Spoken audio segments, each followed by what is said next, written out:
right, good morning, good morning, good morning. Good morning, everybody. Happy 5th of July. I was walking last night down the street and I noticed what one flag said to the other flag. Rashida, you know what one flag said to the other flag? Do you know, Rashida? Rashida is like, I'm coming, I'm coming. I'll tell you. Nothing, it just waved. How about come hang with me? Don't hang with me. I love it. I love it. Good morning, everybody. Thank you all Good for being morning. here. Today, we're going to be talking about a topic that I'm very passionate about. Today, we're going to be talking about three main reasons why most business leaders never build their dream team. And this is a really important conversation. Most people, when they are looking at creating a business or when they're looking to work together with the team they are in their organization, in their company, most people really struggle. Most people really have a hard time when it comes to working with people, and people are complex, and so most of the time, most of the trouble comes with how to get people to work together. And today we're going to dismantle a little bit these three simple reasons why most business leaders or most managers or most business owners or most team leaders never quite get to build their dream team. Now, these are some of the myths. Some of the myths are that there is someone out there that you haven't hired yet. There's someone out there that you haven't hired yet that you must be looking for that person. Or that's a myth. There's not really someone out there, really. The other myth is that you have to make sure you have to hire the right person for your team. Otherwise, you'll be doomed. And that's a myth because most people are the right person and most people are the wrong person for your dream team, unless you take care of these three things we're going to be talking about. Unless you take care of these three things, and if you do take care of these three things we're going to be talking about, then um, then it's really a lot easier to get a sense of how to hire the right person or who the right person is. So those are two myths. So let's jump in and let's talk about these three main reasons why most people never build their dream team. The first reason, and it's very commonly spoken, it's almost common sense, but it's not commonly used. The first reason is that people don't care how much you know until they know how much you care. Now, most people have heard that line before. It has been that line, that phrase has been traveled around the world in most business summits and in most business conversations. But one really needs to take a look at how much their organization or their team is driven by results and how much the relationships that people build with their colleagues is mostly driven by results. You take care of your thing, I take care of my thing, and then we're going to be all right. You leave your problems at home, you leave your things at home, you don't bring your stuff here, and we're going to be all right.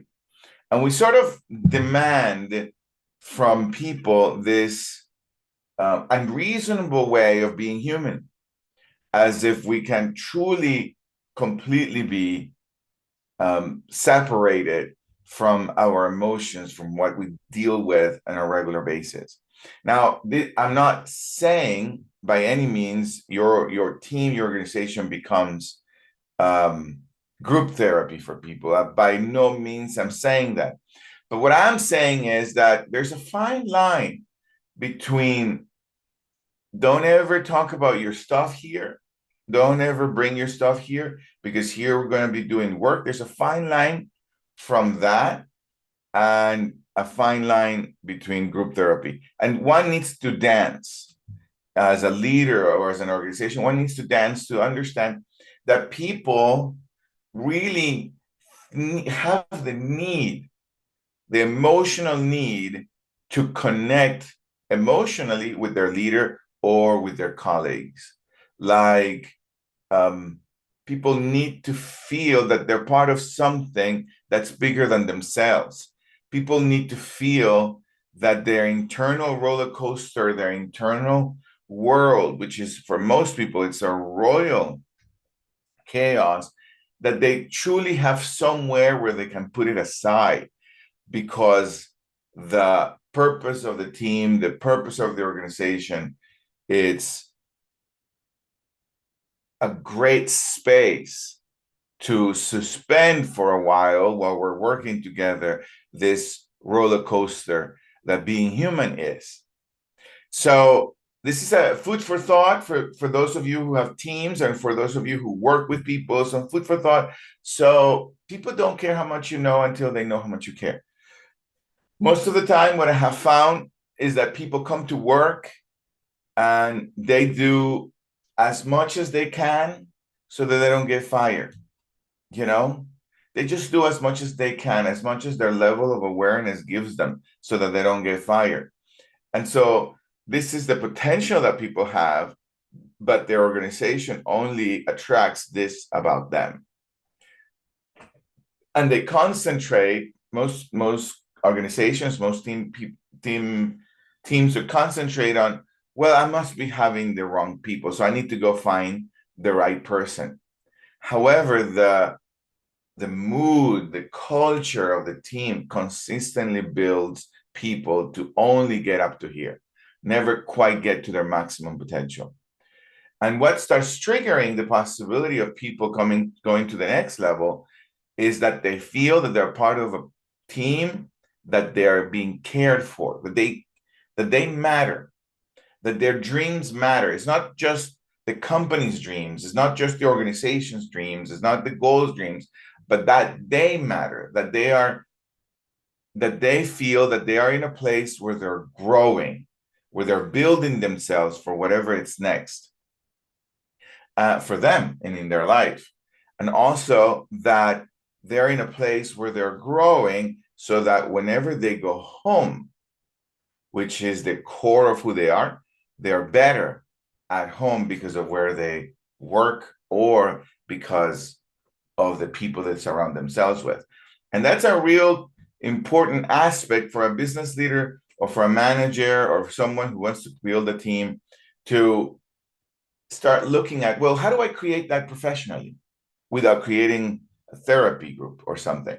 Critical. Because if you do create therapy groups, then all productivity goes down the hill. Then people only talk about their problems, and then nothing gets done, and it's a royal mess as well. So there's a line there. So now let's go to step number 2. Let's go to step 2.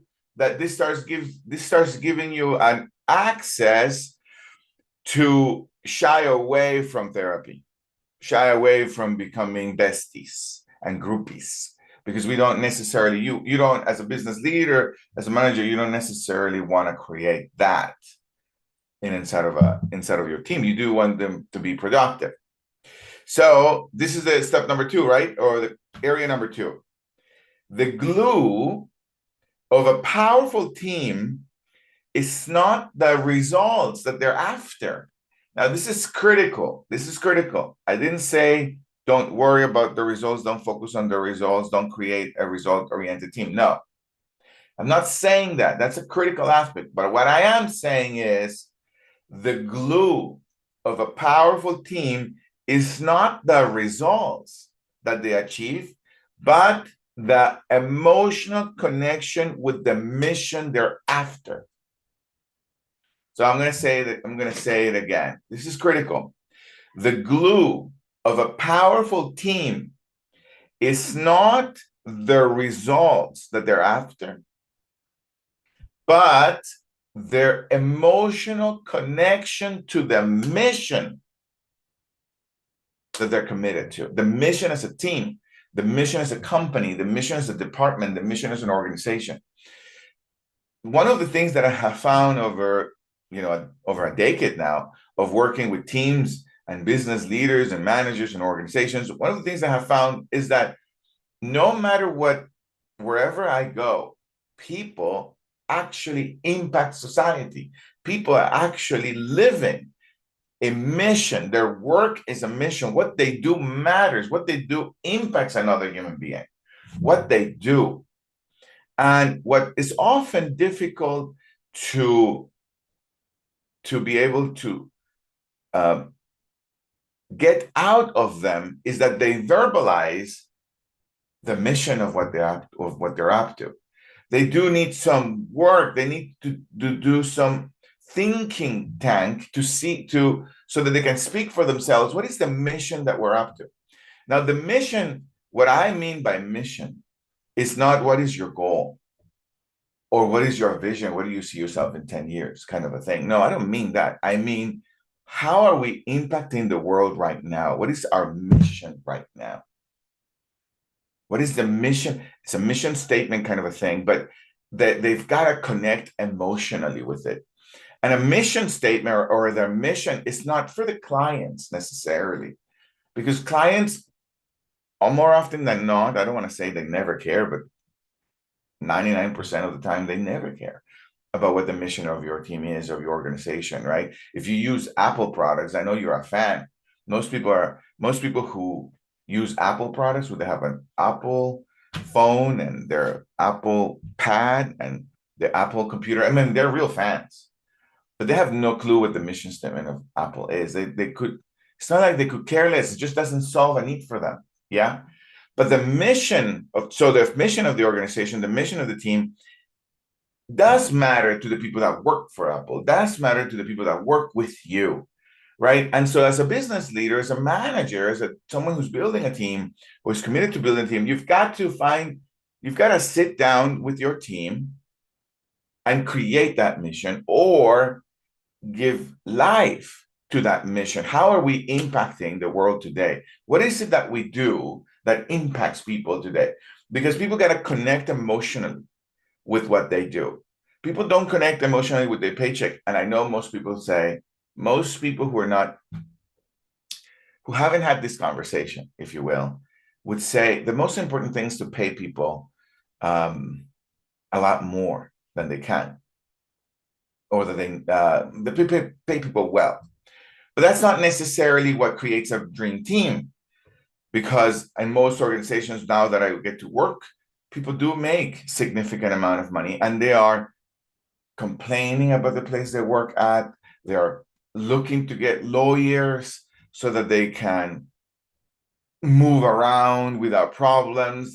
They are constantly on defense, and they're looking for a different job somewhere else because the culture, they don't feel valued. And so the glue is not, are they making enough money? The glue is, are we connecting them emotionally to the mission that we're up to? That's the glue of a powerful team. Now, I will never, ever not create a powerful structure for goals. Absent of having real goals for your members, for your teams, they won't have a compass. Their brain won't have a compass that can be measured. And without goals, then you don't have a productive organization. So you've got to have those going. But those are not the aspects I'm talking about today. And the last aspect that I'm going to be talking about today, and then I'd love to hear from some of you, what has been your experience while you work for a company, or what has been your experience while you're building a team, and what has been your experience, your comments, your questions, your struggles, right? So we can get them up on the mat. And the last aspect that I see why most business leaders or managers never build a dream team is because they leave their training, their professional growth to the people they work with. Like, they leave it up to them. Like, people who work with you, they should know that they need to work professionally. They should know that it is up to them to grow for themselves. It is up to them to do that. Or they feel that if I train them and if I help them grow professionally, they'll leave me. So I'm just gonna keep them dumb. I'm maybe that's not a way to say it. I'm just gonna keep them without self-awareness or without leadership development so that they don't go somewhere else, or they don't understand my business too well, and they don't create the competition. So they don't quite invest in people and their professional growth. And so they keep people stagnated at their capacity. And what happens when that's going on, that the people in your organization are not growing. And if the people in your organization are not growing, they can't give you feedback on how to have processes become better, or how to have a greater impact to the client, or how to save money for the organization. They won't have an insight on how to do that because they can only see the bubble of their work that they do. And so you can't maximize the opportunity that people are. So it is critical, really critical, to see the team you have or the team that you're building as people that you are committed to growing professionally. Like, you're putting a seed so that they grow for the rest of their lives. It's critical to see them that way. And that way they can feel that in the place that they're at, they're going to continue to grow. And if they feel that way, they will do the same for the people that continue to come in your team. They will continue to help them grow. So you start building a kind of a culture of a growth-oriented culture where people are constantly supporting each other to grow professionally. Okay, so those are the three aspects that I see why most business leaders never quite build their dream team, and they're constantly running in circles about that and complaining about it and quite upset about that world of people and leadership and the aspect of leadership. So here are the three aspects. The first one is people don't care how much you know until they know how much you care. And so you've got to get really connected with that. It's not about, as a leader, it's not about you necessarily. It's about, well, am I really paying attention, or do I really care for the people I work with? So the second one is the glue of a powerful team. It's not the results that they're accomplishing. That's not the glue. The glue of a powerful team is that they emotionally connect with their mission, with the mission of the team. And the role of a leader inside of your organization is to connect people. Number one role, you've got to be really, really, really responsible for this. The number one role of a leader, even of an organization, is to connect people emotionally with their mission. And number three, since the blueprint of a team and an organization is people is the blueprint. People are the blueprint that make up the DNA of an organization. Then you've got to constantly train them to grow professionally in their field, can be, but you've got to find a way to constantly continue to train them so that they continue to grow professionally and they can maximize who they are for the organization. So those are the three aspects. I'm going to leave in the chat and also on YouTube an article we wrote on how to create your dream team. And this is an article that speaks about these things, and it leaves you with some really practical steps for you to take on when you're building a powerful organization. So that's what today's conversation is about. I'd love to hear from some of you. What are you hearing? What are you getting? What are your comments? What are your questions? I'd love to get some conversation going, because this is really, really critical aspect of developing these principles, if you will. It's really difficult for people or for a team to really expand, to really grow, to make more money, to live fulfilled lives, absent of pointing to these three aspects and having them inside of your organization growing. I have noticed it becomes really difficult for folks to build that dream team. Grand Rising, Joe. Go ahead, Rashida. Grand Rising. I am so happy that I sit in the meeting because there's little things and big stuff that you mentioned that I like like I always say to people, I train one individual in my company, and when anyone new come, I send them to that individual. So I take that hat off to able to get a different result. And for me, doing that, I take the responsibility off my back and give it to that supervisor or give it to that individual. So they know. So what happened is that they no longer have to come to me. And for me, that is a plus because and up to when I have to pay that person or pay the new worker, the new partners, I make the envelope and give it to the supervisor that managing that person. Only when things really go out of hand and the supervisor say, I cannot handle it. I don't know what to do with this person. Then I would take over. And next thing, I think we as business entrepreneurs, it's a journey that we have to take in every given area. Um, with dealing with people, uh, emphasizing what we're doing with our product, how good is our product, our service that we can stay in business. Because in at this point where we are, okay, at least myself in my business, I wear many hats. So I have to be very careful now as I speak to you guys, which hat I want to wear today, which hat I want to wear in the next 2 weeks. Because I have to go with evolution.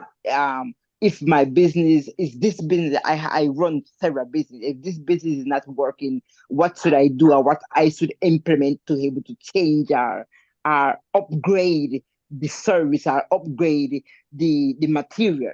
So thank you so much, Gio. I took away a lot and you give me a lot of food for thought to be able to go back to the drawing board. As entrepreneurs, we have to stay on the drawing board. Thank you so much, Gio. Yes, thank you, Rashida. Thank you for sharing your experience in your business and what you're taking away from today. And one of the things that I will add to what you were saying is, Rashida, because you were pointing to something really powerful, which is I train my supervisor, I train my leader, and then I let him do what he needs to do, right? And so what I like to add is to challenge your supervisor in asking him or her, what is the training that you're going to be signing on this year for your own growth and development, for your own professional? The challenge for that person is to schedule themselves on a training or something that you can follow up with, because they are not going to do it for themselves. They're not going to do it. They're not going to be signing up for the daily huddle every day. They're not going to be going to see John Maxwell. They're not going to train themselves on their own. They're going to survive their own daily activities, and they're going to get their dopamine. They're going to get reward from the results that they get. However, they won't grow. An absent of them growing, then your business doesn't have the best of them. So it's a challenge. I want to challenge you to challenge supervisor to sign up and give you a due date by when, so that you know, okay, this person is registered for that training, for whatever it is that matters to the business, whether it's accounting, whether it's marketing, whether it's leadership, whether it's finance, whatever it is. We've got to constantly challenge them to be training themselves. And cannot be unmanaged because people normally think that they grow intuitively. Like somehow becoming older makes you wiser, and nothing can be further from the truth. Nothing can be further from the truth. Becoming older does not make anyone wiser. In my experience in the context of business, becoming older makes people more right about what they know, not necessarily wiser. They become better at looking for evidence for why they're right, but not necessarily wiser about the things that they care about. So that's my challenge for your supervisor. So I want to leave you with that. Is that okay, Rashida? Rashida is saying, okay, Gio. Go ahead, Laura.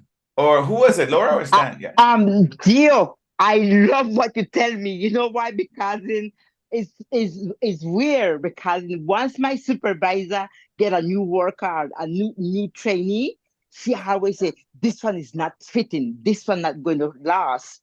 So it's because we go through every 9 months have really cooking and you would call it training to see what quality individual we're looking for at the second time around for the season. Thank you so much, Gio. I'm going to take it and run with it. Thank you. Yes, because you said, do you hear what you said? Every 9 months, we take a training to see the quality of the person who's coming. Yeah, no, that's not what I'm focusing on. I'm focusing is that the supervisor takes training for themselves. How are they going to grow themselves? Not only how does he or she becomes better understanding the person that's coming into the team, but how do we make sure that that supervisor is growing? And that's the challenge that they have. Thank you, Rashida.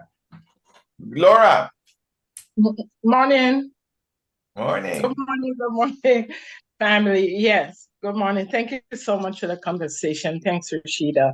I love your first point. It's not what you know, it's how much you care. I've worked in the caring industry first in this country, in the food industry, then in the nursing um sphere. And yes, this is so important. I've worked as a leader in these areas, and one of my superpowers is to share information, share my knowledge with others, encourage the visionary I see amongst me. And I don't brag or so, but I'm so happy that my ex-co-workers from the restaurant days to the nursing days can call on me anytime. They can call Miss Clark. How do I do this? What do I, because I think they remember it. And one thing I'm proud of is one of the teams I work with as a nurse in a long-term care facility was our role in healing wounds on my unit, because the teamwork and the knowledge, even before I did Reiki, I was talking about the power of the hands in healing. It wasn't we doing the healing, but by laying the energy, taking care of the clients helps in their healing. And I've just proven how much caring works in helping others to heal. With that, I'm completed. That is phenomenal. Thank you for sharing, Laura. I love our role in healing wounds. You see, if I was part of your team, now I'm connected emotionally with our mission, right? I'm connected, and that gives me the next gear. If I was a car, that's the next gear. It's like, this is my role in healing the world. That's so great, Laura. Thank you for sharing. That's phenomenal, Laura. Stan, the man. Yeah, I'm going to say this quickly. Thank you all. I think it's all about making people feel like they belong to something other than just the company. They got to feel like they belong to a family. And every organization that you see that really have ever excelled when you read about them, it was some kind of way where they created an environment that made people feel like they really cared about the individuals there, not just because they were showing up to do a job. So thank you so much for that. Yes, that's the glue of a powerful team, is to have people connect. Stan, I will adjust it a little bit. It can be about the company as long as the company is the mission. If they see the company as the mission of something, you can connect people to the mission, and they're connected to the company, and they're connected to what they are for. Where it becomes really difficult to create a dream team is when a business leader or a manager is trying to have the glue of the team be the results. How many people did we see, or how much money did we make, or what the revenue was for this quarter? If the results become the glue, more than likely that leader is going to have a really hard time building a dream team. Maybe one person will stick around just long enough until they go somewhere where they stick around until they can't do it anymore, because people need to be, like you said, Stan, people need to feel that they're part of something bigger than themselves. So that's awesome. Stan, thank you so much. Thank you all for being here. It is a real honor and a privilege to be part of your life. Thank you for trusting us. Thank you all. Yes, thank you, Stan. Have a phenomenal weekend. Hope you guys had a wonderful 4th of July. And now you have a phenomenal weekend and having a great time. And remember the 9 tenets to live like a renegade and have a wonderful, wonderful life. The first one is love. Love always, love a little bit more, love those who you care about, love who you don't care about, love for those who are going to vote different than you. Oh my God, we're about to embark in some social experiment. Don't connect so much with the craziness that you're going to hear on the media and everywhere. Just keep loving. Just keep loving. Remember, everything is a season. Keep loving. Sleep a little bit more, at least 7 hours. It's critical to sleep. Put your cell phone away. Just deal with the silence. Just get bored. And if you can't sleep, grab a book. Grab a book. I promise you, your brain will say, I'd rather sleep. Sleep. Move every day, at least 10 minutes in the morning and then 10 minutes after lunch. Make sure you just walk a little bit every single day, 10 minutes before you start your day, 10 minutes after lunch. Move every single day. Eat more plant-based, get closer to the trees, hug the trees, eat the trees, eat a little more plant-based than everything else. Let go processed food. I don't know how we're going to do this. This is just really critical, but we've got to let go processed food. This thing is killing us. Let go processed food. Stress less. There's only one life. This is not dress rehearsal. This is it. This is only one life. Chill out. Take it easy. Enjoy life. Stress less. Give your jealousy away, give your resentment away, give all of those things that you can give. Continue to give. And finally, check your assumptions, check yourself before you wreck yourself. Have a phenomenal day. I love you. Sorrel loves you more. Bye-bye. Love you all. Thank you. Excellent job. Bye now.